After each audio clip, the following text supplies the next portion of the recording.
Hey guys, we are talking 24 Legacy. Now, will Eric Carter be able to get the money to Ben in time before it all goes to waste? We're going to break down episode 2 and 3 coming up.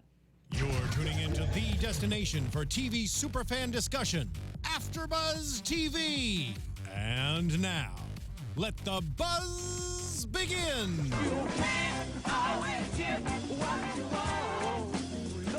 I think this is the perfect song to everything that's going on thus far in 24 Legacy. Eric just wanted to retire with his wife, be undercover, and Ben just dragged him in to a whole heap of mess. So, hey guys, my name is TK Trinidad. I will be your host for 24 Legacy, and I am here with my co-host. I'm MJ, and you can find me on Instagram at MJ that media girl. Girl, what are you?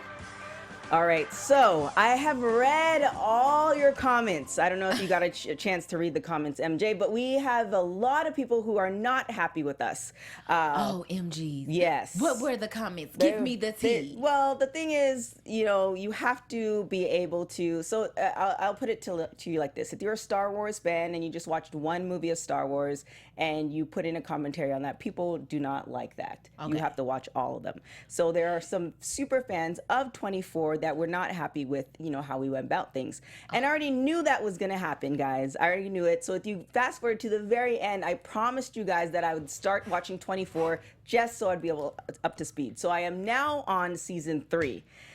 Now, my comments from last week was that I wasn't a fan too much of the show. Yeah. Now, since I've watched 24, I am now a fan of 24 Legacy. Okay. But we'll get into all of that because there's a lot of nuances from 24 that you see in 24 Legacy that makes a lot of sense. But we're going to start with episode 2. So essentially, the whole grand scheme of things is Ben took this USB from overseas, and now the terrorists are hunting him because it shows all these sleeper cells. Exactly. So now we have Ben. He takes it away from Eric, and now he has to kind of get the money. Ben says, in order to get the USB back, I need to get money, $2 million, and then you can get the USB. And if you don't get it within the hour, then I'm going to give it to the bad guys. So, well, what did you think of episode 2? I thought of episode 2. Just overall, I'm just over him, kind of, really. Who, Eric or Ben? Ben. I'm over him. And on episode 2, this was my whole deal. First of all, no. Let me go back to the senator's assistant. Right, Mila. I suspected something with her. And I know we haven't got to episode 3 yet, but we're going to talk about that as well. Mm-hmm. But I don't trust her. So now, because you said you only watched. I watched both episodes, but I didn't know if we was gonna spill into it right then. So now you've only watched, was it half an episode of 24, right? The original. Yeah, I only watched half of it. So now, folks, if you're still watching, because I know a lot of you are like, I'm not gonna watch it ever again. Now, if you're still watching, through my many hours of research in 24, what happens is they make you think certain people are the mole, and it turns out not to be those people. So now I'm looking at 24 Legacy with a very critical eye, because we find out later on that certain people that we thought originally that were the mole, that turns out not to be. Right. So the whole thing with Neela, I'm not so sure in episode 2. So you guys, I've been doing my research because but then again, we find out the teacher and the student are sleeping with each other, and her brother is a terrorist, and then her ex-boyfriend gonna find out, and they like knock him out. And I'm like, there's just too much going on in the schoolhouse, and don't nobody even know what is going on. She has a game plan. So the whole thing is that she's using the teacher. Well, she's using both of them. So you wanted to establish credit with the boyfriend, and then you get in with the teacher. The teacher looks fairly young. He's probably like just graduated, and her boyfriend found out about the relationship, and essentially they thought that they killed the boyfriend, and I'm kind of happy that he wasn't dead. I just feel like it was less mess. Right. So now, do you think that everything is connected between the high school and everything that's happening at CTU? And Yes, I definitely think it's connected. Somehow, we're going to find out later down the line, but I definitely think her brother is one of the terrorists that's probably working and trying to get this whole list thing. Right. Or whatever. So, and it also brings me to season 2 of 24, the main terrorist, who is the brother, Ben Khalim. He reminds me of, now you guys who are super fans, and let me know the people's names. He reminds me of the guy who was getting married in season 2.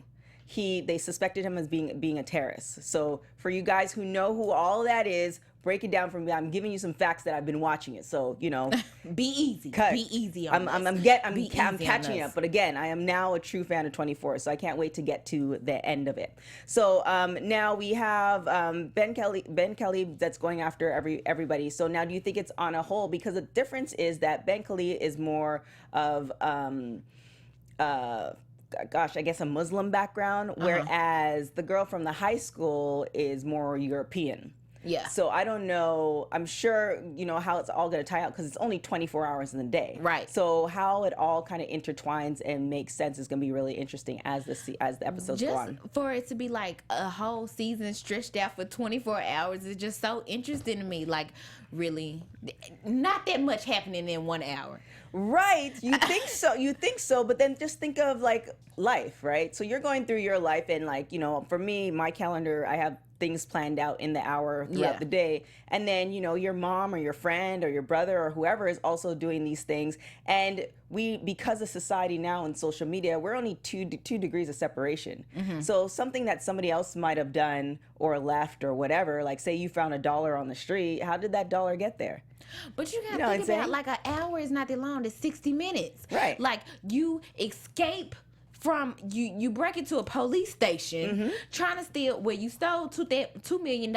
People catch you. People on the thing. They contact them. You break out. Right. You find like this. All this can't happen in 1 hour. It's possible.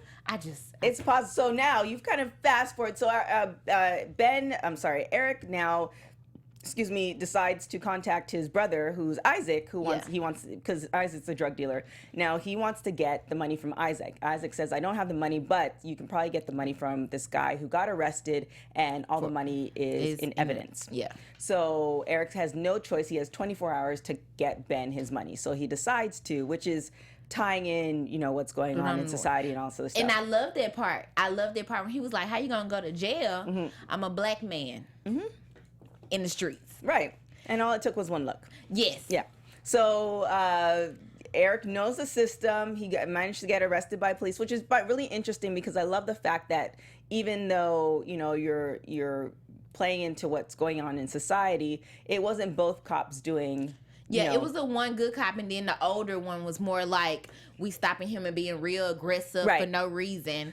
And then basically he just took over Eric took over everything. Right. So Eric strapped the bomb to I'll just call him the chunkier cop. Eric said, strapped the bomb to the chunkier cop and just pretty much said, do what I say, and you guys will come out alive. This is my goal. And obviously, you don't know him from Adam. So So they take him in, and he manages, there's one part where the commander wants the chunky cop to go and do something. Yeah. And he start this little fight or whatever, causing the scene. And he was like, okay, do it after this. Right. Go ahead. So now Eric manages to get into the evidence closet and get to the money. And this is when Rebecca... They steal the cameras, and where they can't see anything, just looks normal or whatever. And then when the guy, what's his name? In the office, they find out what she's doing, and they basically take over, and then that's when the police see what he's doing, and that's when all the police come in there, trying to take him down. Yeah, so essentially Rebecca, it was like navigating everything for Eric to help him get out. Even though I think even if she navigated everything, she wouldn't have been able to get him out. So it's kind of, again, those series of events, the little things that happen that make sense. So they find out that Rebecca's been running the show, and they pull Rebecca out, and then they realize that the other guy is not the mole. So now she tells him everything and breaks it down. And then the moment, essentially, I think that Eric is about to get shot, she puts in a call, and he was able to... The police was on his side. The police was on his side, and he was able to get the money. But you notice when he was, like, running with the other police officer, the other police officer believed him. Like, he was like, this terrorist thing real? He was like, yes. Like, he believed him. He was really trying to help him get out without being caught. It's almost like he had, like, a background in military as well. So he managed to get out. The police are gonna help him. They put him in a car. They set everything up. So now we're just scheduling the drop off. Basically. So he calls Ben, and he lets him know, hey Ben, I have the money. I'm by myself. I'm gonna get it to you. And I think it was actually when I looked at the time, it was a little bit after the hour, because it was like I think it was like 2:03 or.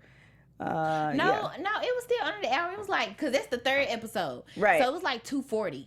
So yeah, so it's a little bit, he was cutting it close. So he calls Ben, and Ben's all paranoid, and so Ben gives him the drop-off spot. Now the drop-off spot, you fast forward to the train station. Yeah. Which I feel like a lot of movies and TV shows. They do use the train station, stuff like that. Somewhere where transportation is. Right. And so it makes sense, because there's a lot of people moving, and nobody wants to nobody wants anybody else shot in the train station. Yeah. So now we're into like episode 3. So we kind of did a little rough cap of episode 2. So now what do you think of episode 3?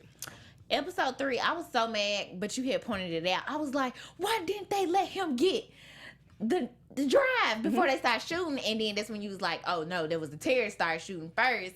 And I'm like, I didn't know they were even tracking it. So it kind of made me mad. I was like, just when I knew he wasn't going to get it. Right. Well, I mean, I kind of did think he was going to get it, but I don't know. Life would be too simple. Yeah, it would. I was like, damn. So now the senator, so this is what's really, really great about 24. 24, Dennis Hensley,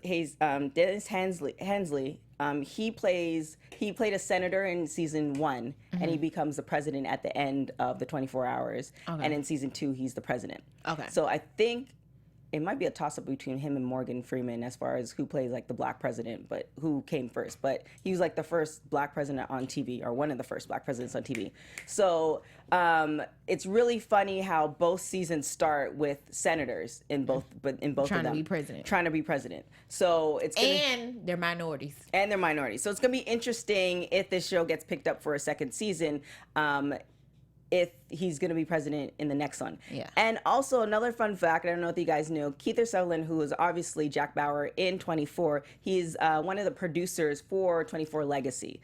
So he has a real hand to play as far as how the franchise goes. Yeah. Which now that I've seen a few seasons, I can now really appreciate where this is all coming from. Okay. So, and it's not like, oh, it's too far off from the script, because it's meant to be like 24. Yeah. So now it's a really interesting thing. So with the senator, Neela, his assistant, he gets the first call, and they say that Neela is a spy, or situated spy with the terrorists. And obviously the senator doesn't believe them, and he lets her know that he doesn't believe them, because there was pictures of her in a mosque, and she said she was just trying to talk to people and help them get out of the situation.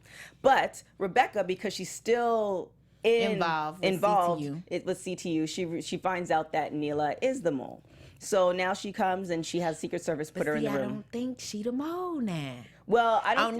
On the season 3, because at the end, I know I'm going ahead, but when the guy talked to the dad, the father, and he was like, they'll never track it back to you, that you put her right there, and really he the one leaked it out or whatever. I'm like, Right. So y'all really gonna do her like that. So there's lots of twists and turns. So for instance, in season 1, I'm just trying to let you guys know that I've watched this. Just trying to emphasize this to y'all. In season 1, we didn't find out who the real mold was until literally the last episode of season 1, and it turned out to be the Nina Mars who Jack was sleeping with for a brief time, but she turned out to be the mole, and I never expected it. You just ruined it for me. Well, I was gonna go watch it. I'm sorry. I just don't want. You can send all your hate mail to MJ. I just don't. I was very saddened by. I'm gonna watch it, y'all. I'm just I promise. joking. It was Grammys week. I'm sorry. So my whole point with season 1 is that there was a lot of people who I thought were the mole, and it turns out to be the one that you least expected. Yeah. So it do be like that. Right. And when you mentioned it last week, I was like, maybe the guy that was helping her look into the system. Andy. He could possibly be the mole, because there's somebody I would never expect. Right. Or the new girl that was like, oh, I didn't go to Harvard or whatever. One of them. Well, it's also funny because now Andy, like going back to Andy, who's the computer guy, just in case you guys, you're still kind of funky with names like we are. Andy, who's the computer guy, because he was in Scandal and he played a gay guy. I don't know if he's gay in real life or not, but he's also gay here, and he just broke off a relationship with Logan, who is also in the CTU. Which Logan actually broke it off with him. Yes. So he's trying to get that promotion. It's, he doesn't think that he can get that promotion. So that's a really interesting thing how they put that in there. So just a little FYI, which makes me believe that now we're learning about Andy a little bit more. He's going to be in the season. He's going to play a bigger role as the season continues. So we'll see what happens with that. So they sequester Neela. She's in there, and she says, the whole reason why they sequestered Neela is because they found out that somebody accessed her computer and was giving away information. Yeah. So Neela's like, no, I have a regiment when I'm in Washington. I get up, I pray, and then I run. And you can see it on all the cameras, which is kind of funny because, so Rebecca's like, I want to believe you. You've been a great friend to the family. And it's interesting that she started out as making calls, and now she's, essentially the aide to the senator. Yeah. So she's like, I want to believe you, we'll check it out. And this is what, now, again, since watching 24 and 24 Legacy and some other shows that I'm doing here and Scandal, I am now I was already paranoid as it is. If you have Gmail, there's no sense in running anywhere because they know everything about you. Yeah. But the fact that she's like, I do this every morning, and Rebecca's like, okay, well, we'll access the cameras to see. Mm-hmm. And it's just kind of like you are being watched. All the time.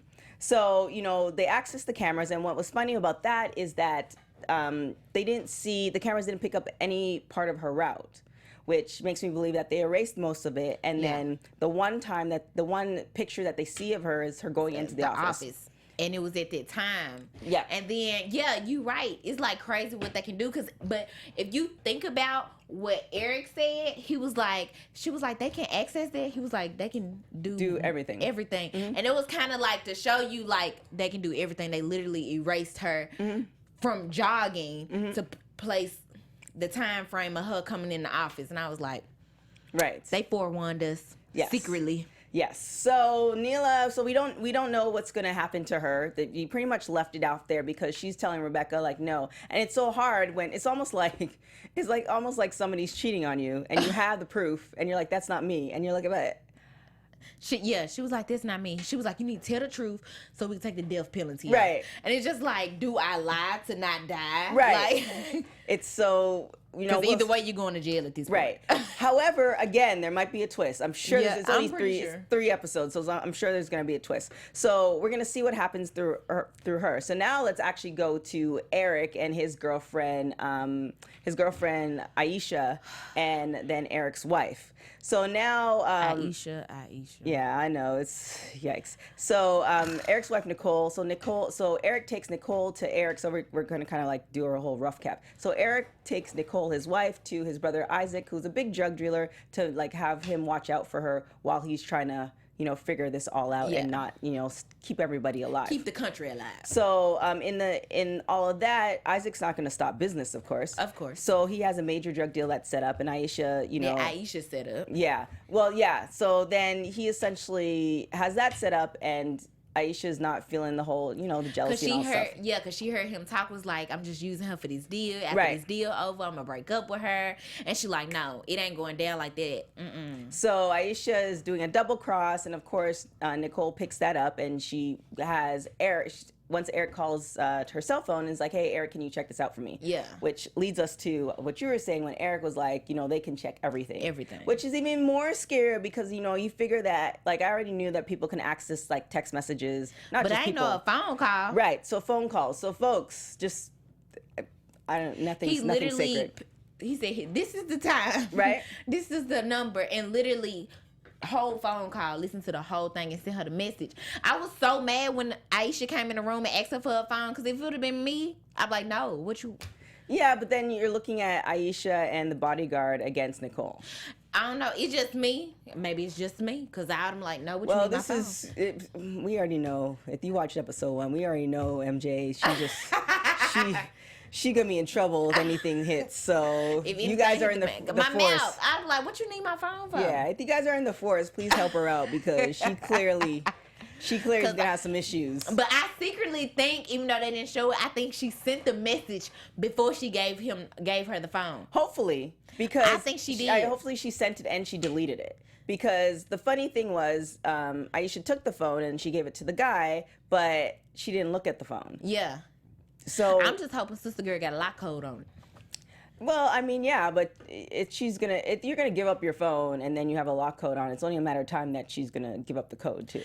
I ain't giving them nothing. I wouldn't even give you my phone. Like I said, MJ, we have to like put you through a simulation of like terrorist attacks in Walking Dead and see how you will fare, and see how it will all work out for you. So so now Nicole is right. She finds out that Aisha is double crossing Isaac, and pretty much the whole intent is Isaac's not gonna come back home.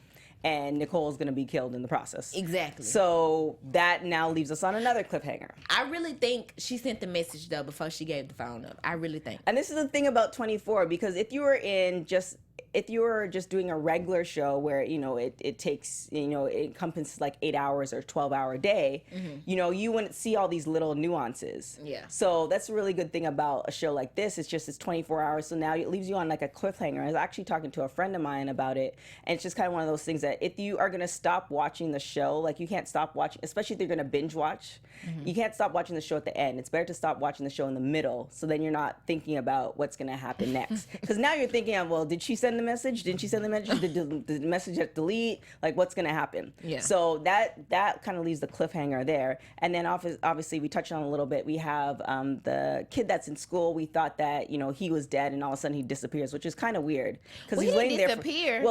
He got out the window. Right. But then, like, he fell out on some soccer field or whatever. Right. And they, like, put him up on the, the emergency bed or whatever and take him. And I'm thinking they like, ooh, I hope he did. Right. I thought he was dead. And then the fact of, like you said, he escaped. So now my thing is, I guess it was like an adrenaline rush where he woke up and he had to get out of there. Yeah. So we're gonna see what happens, and that's another cliffhanger because the ex-girlfriend of the girlfriend, or pretty much the baby terrorist, she gets into the emergency truck with him, and now they're on their way to the hospital. Yeah. She probably gonna try to kill him. Right. And again, folks, just to let you know that I've been watching. The hospital plays a huge role in season 1 and season 2, because season 2 is a whole different avenue. So I ruined parts of it for you, but if you watch season 1, other things happen too, where you're just like, oh my gosh, he did all of this, and here we go. So the hospital plays a big role in season 1 and season 2. So it's gonna be interesting how the hospital is gonna play a role in Legacy, how that all kind of goes about. So we have that avenue, and we don't necessarily know again if everybody's working together for the greater plan of destroying America or not. So we'll see how that goes. So now we have Ben. Eric meets up with Ben, and they are about to hand off the USB, make the exchange. So he kind of goes through this whole set of events. He gets them on the train. They talk a little bit. He establishes trust. And what I found really creative is where Ben hid the USB. I did too. I did too.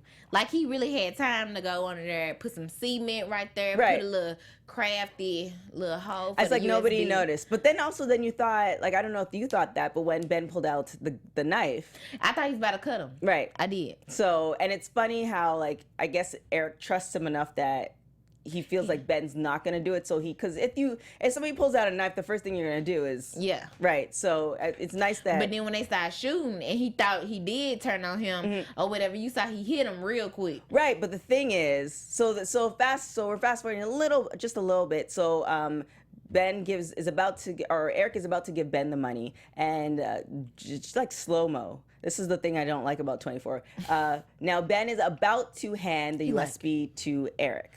And Logan realizes that there's 3 other people there looking at the whole situation, and now it's almost like, everybody's pinned in. Yeah. So if Logan didn't start shooting at them, Eric and Ben probably would have died.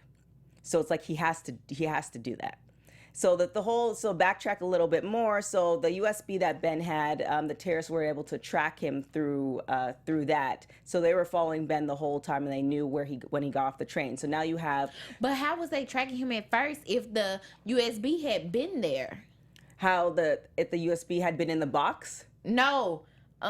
Why they didn't find it in the first place? Well, I think at the time prior to that, the guy who stepped in, who was running the show, the father. I'm trying to remember how this all breaks down. The father had passed away, so now the son had took over. Yeah. So now the son's taking over everything, and he's the one who worked all of that out. So prior to that, the person who was running it didn't think about it, as far as I know. Again, if you guys know that part, please let me know. But if they was following the USB, why they didn't get to the USB before Ben got back to the train station? Because it don't say when he put that right there, but he had to put it in there ahead of time. So why didn't they get there before he got there? That is a good question. We will find out probably in episode 4.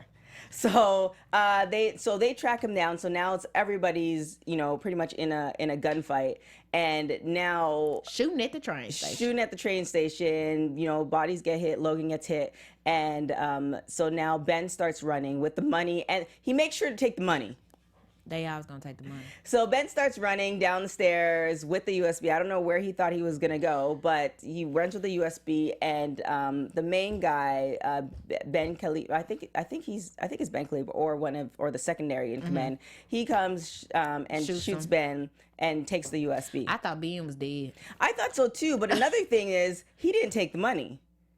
It was all about the USB. Yeah, he didn't care about the money. So he takes the USB, and now Carter runs down, and now he's chasing them through the tunnel. Yeah. So he radios in, and of course, and this is another thing about the whole radio situation and cell phones. In 24, it's always the time where you need them the most, or you need a call to get in, that for some reason it doesn't work. With all the technology that we have. With all the technology they can do. Right. Eric finds himself in the tunnel, and he's letting them know that he's chasing them, and they're static and they can't hear. But they did say in the first episode that they don't get service or can't see people in the tunnel as well. Right. So they kind of forewarned us. Right. But it's still kind of like we're in a world today where they should be, if you're able to hear the conversation that I had with my man friend an hour ago, then you should be able to hear me in a tunnel. That's kind underground. of underground. That's how I feel about things. But I digress. So Eric chases them out of the tunnel. He gets hit by a car. Did you see that? That was the military training, I guess. I don't know.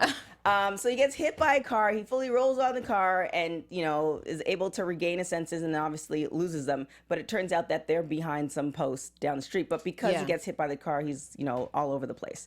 So now he radios in and lets them know that he lost it. Yeah. So now that puts us in another situation because... Another cliffhanger because now the enemies have the USB. And that USB has pretty much all the sleeper cells in the nation. Yeah. So... Now we're only on episode 3. So now will the sleeper stations, will they activate it? All this other stuff. I don't think so. So what are your predictions? I think next week. I think they're going to find wherever they're hiding out or something. They got all this technology. They got to find where they're hiding it. Yeah, but it's like finding a needle in a haystack. So you need to find at least, the general area of that needle. I don't know exactly, but I know I feel like they're going to kind of know what area. They're going to find them some type of way. I don't think the people are going to actually activate it. I don't know. This is only episode 3. I don't think they're gonna activate it yet. Something gonna happen where they can't activate it, or they need something else or something. I just don't think it's too early. Like I said, there's so many twists. It's too early. There's so many twists, and I'm really bad at shows like this because I don't like being like anxious. So especially, this is why I love being in the era that I'm in today, because back in the day, or back in my parents' days, like you couldn't DVR, you couldn't fast forward and rewind a TV show. So in my watching of both 24 Legacy and 24, when it gets a little too tense for me, I'll just move What? to make sure the people that I want alive are still alive. Oh gosh! And no, then when I'm gonna watch okay, it the whole yeah, through. I can't do that. And then when I'm okay, then I'll go back so I see what I miss. No, I can't do that. Yeah. I need to watch the whole thing through. Yeah, I can't do that. So I find out at the end. So yeah, so we're gonna see what happens with that. I, however, do think that some of the sleeper cells or something prior to the sleeper cells, like either like a bomb or something's gonna go off, or some type of, they have to send a message to all the sleeper cells. Like the message gets out, but then something happens. Something's gonna happen where there is like a serious threat to the nation, where now either the senator has to call something in, or Rebecca has to call something in and notify the president. It'd be really cool, but I think the timeline's totally off. But it'd be really cool if the president from 24 is still the president Legacy. But I did read an article, and none of the cast from 24 is in Legacy. But that would have been a really cool thing. But I think the sleeper cells are going to go off, or it's going to come close enough where everybody has to prepare for the worst. Like they might have to bring in SWAT teams, and on top of CTU, every other division that we have no idea about that's floating around. Yeah, because at this point they said this is priority one. Right. So I think that's going to happen, and then it's going to be interesting to see how the high school plays in with Ben Khalib, and because I think that they are working together in some way, meaning that there is, again, letting you know that I've watched something. In season 1, Nina Myers hands off. She gives this guy access to the CT unit, and that allows him. And this is another job, but this guy doesn't even know that he's working for a terrorist. So that allows him to do something. So I'm not gonna give away for you, but that allows him to do something. She really outdoing me, y'all. She outdoing me. That allows him to do something to CTU in season 2. That started in season 1. So it's gonna be interesting. And then they were working together, but they didn't even know that they were working together. Mm-hmm. So it's almost like that 2 degrees of separation. Like one part's doing something in order for this part to do something, and then there's an overall head guy. It might not even be Ben Khalib. It might be somebody else from a different country. Yeah. Working it all together. So I don't think we're gonna get all the answers in episode 4, because that's how 24 does us. So Thank you, guys. So we have, and then also it's gonna see what happens to Rebecca and the senator and Neela. Yeah. If they're gonna believe it, or it's gonna be like they're gonna slow motion it through it for episode 4, and they're gonna realize that she's not the mole, like in episode 6 or something like that. I would say, yeah, episode 4 they still gonna think she the mole. Well, yeah, because then the father comes in, and you're gonna if it's actually a mole for a good reason, or it's a mole for a bad reason. Because he was like, you don't want to ruin everything, work So he could be getting blackmailed. There could be so many options. Because the first thing I thought, I don't know if you thought the same thing, is that I thought, oh, the father's just dirty. But yeah, I felt like he was just up to something. He did something, or something in the past, or why his son was running for, this election, and he just trying to cover something up. Exactly. So, but however, it could be so many other reasons. He could be getting blackmailed. He could be doing it for the greater good. Sherry, who was in episode 1, who was the president's or the senator's wife, she was. You have to watch season 1, because. Yeah, I'm coming back strong. Yeah, she really outdoing me. You have to watch season 1, because Sherry, who is the senator's president, she was doing all this foul stuff that like he didn't want done. It was. You have to watch it. So I think the senator's father, is on that same lines of Sherry, where he's trying to do all this crazy stuff in order for his son to become president. But in the grand scheme of things, he's also losing his integrity. Yeah. Which, That's politics nowadays. it is, but I think people get into politics because they want to do good, and then, they Just get shady down the line. yeah, you get to a crossroads where you either want to, make it work, or you just take the money. Yeah. So, and I'm learning more and more as far as American politics, because there's lots of because all these shows nowadays is all about terrorists. Right. Well, I mean, there is a threat. We just don't know about it. Well, they know some more than we do. Well, of course they again, back to season 2 now of 24. The whole thing with the president in season 2 for 24, he just didn't want to cause panic, so they didn't let us know that this was going on. Like, imagine. That's how most of the time. That's how I feel like most of the time it is like that. Well, yeah, and this is the thing though. If you look at like the news media and everything that's going on, they are causing fear, but they're not causing panic. Yeah. So you might have fear of, being deported or your pipeline losing. You might have fear of all these things, but it's not fear of you dying. Yeah. So that's it's not the panic like, oh my gosh, there's going to be a bomb in LA, so we need to all evacuate, and now everybody's going to be the purge. Right. So there's that slight difference between, the media causing fear, like, okay, and then it doesn't necessarily affect everybody. Mm-hmm. But a bomb in LA affects everybody, no matter what skin tone, religion, whatever. So now that's panic. That's like if you're in a movie theater, you can't yell bomb. That's not a good idea. Yeah. And I think it's illegal. I think you can get arrested for it. So it's not a good idea. And everybody's, essentially killing everybody to get out the door. Yeah. So there's that difference. So I definitely think there's just a lot of things. And then with Aisha, do you think that Nicole's going to figure it out? I think there's going to be a fight. I think there's going to be a girl fight with that one too. Possibly. I just think before he get there, or I think when he get there, he gonna hear it, and then it's gonna be too late. Oh, here on the phone. Yeah. Oh, so you think Isaac's gonna die? No, I don't know if he's gonna die, but I think once he gets there, before like the transition even go down, he gonna check his phone and listen to it, like, and try to end it, like, or make up some excuse or something like that, or it's gonna be a shootout or something like that. But I don't think he's gonna die. Or he might get injured or something. Maybe something like that. But I don't think he's gonna die on next week episode or whatever. And then Aisha gonna have the phone, and they gonna see he calling her or something like that. Oh, so that phone's gonna play a big role as far as, is she erased it? Is she didn't? There's so many. There's too many. It's just kind of one of those things where there's just so many characters involved, and you want, the best for all of them. But again, it's only in a 24-hour day, but so much could happen. So much going on. So we're gonna see if they're gonna be able to get the USB back, or the sleeper cells will get awakened, I guess. And will Aisha get Isaac killed? Yeah, will Aisha get Isaac killed? Will the senator's assistant Neela be sent to prison in that episode, which I highly doubt, but you never know. There's just so many factors. Will the girlfriend in the high school kill the ex-boyfriend in the hospital? Who knows? So much going on. So now, guys, I hope you appreciated.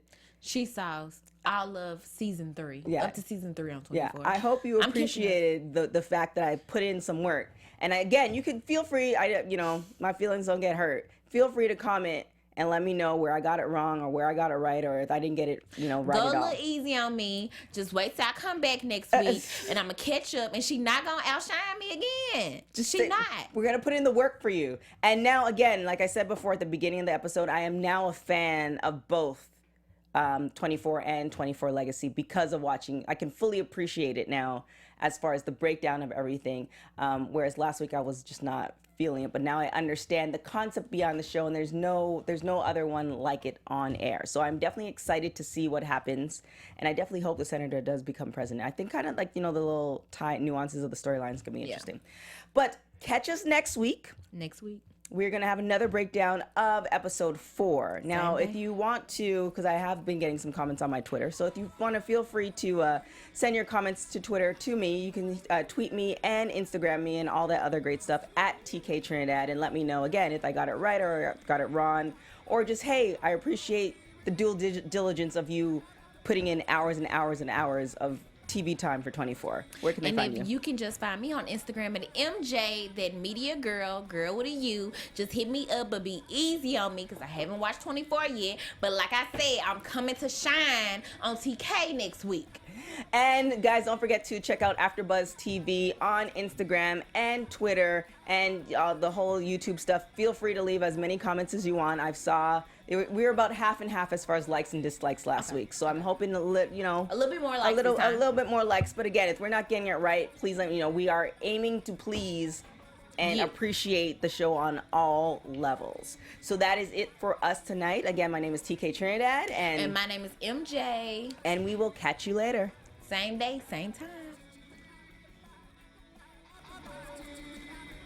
From executive producers Maria Menounos, Kevin Undergaro, Phil Svitek, and the entire AfterBuzz TV staff, we would like to thank you for listening to the AfterBuzz TV network.